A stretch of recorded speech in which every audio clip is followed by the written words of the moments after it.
आगे बढ़े खबर शामिल करें। चांद रात को डाकुओं की फायरिंग से जख्मी होने वाला शहरी वसीमुर रहमान जिंदगी की बात से हार गया। लुटेरों ने शॉपिंग से वापसी पर गाड़ी ना रोकने पर फायरिंग कर दी थी।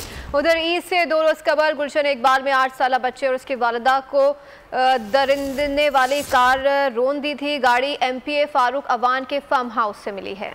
जिंदगी के लिए दर्दनाक जंग। चांद रात को डाकुओं की फायरिंग से जख्मी होने वाले वसीमुर रहमान ने आखिरकार मौत के सामने हथियार डाल दिए, अस्पताल में दम तोड़ दिया। गुलशन मेमार के रिहायशी वसीमुर रहमान निजी अस्पताल में जेरे इलाज थे। उन्हें शॉपिंग से वापसी पर लूटने की कोशिश की गई। लुटेरों ने गाड़ी न रोकने पर फायरिंग कर दी थी। पुलिस ताहाल मुलजिमान को गिरफ्तार न कर सकी। ईद से 2 रोज कबल गुलशन इकबाल में 8 साल बच्चे और उसकी वालिदा को रोनने वाली कार मिल गई। कार मेमनगोड फार्म हाउस से बरामद की गई। Farm house MPA Farooq Awan की मलकियत है। फारूक अवान कहते हैं गाड़ी इनके दोस्त के बेटे फुरकान की है। इल्म में लाए बगैर गाड़ी खड़ी की गई। पुलिस के मुताबिक मुलजिम फुरकान की तलाश जारी है। वाक़े में बच्चा जाँ बहक और मां शदीद जख्मी हुई थी।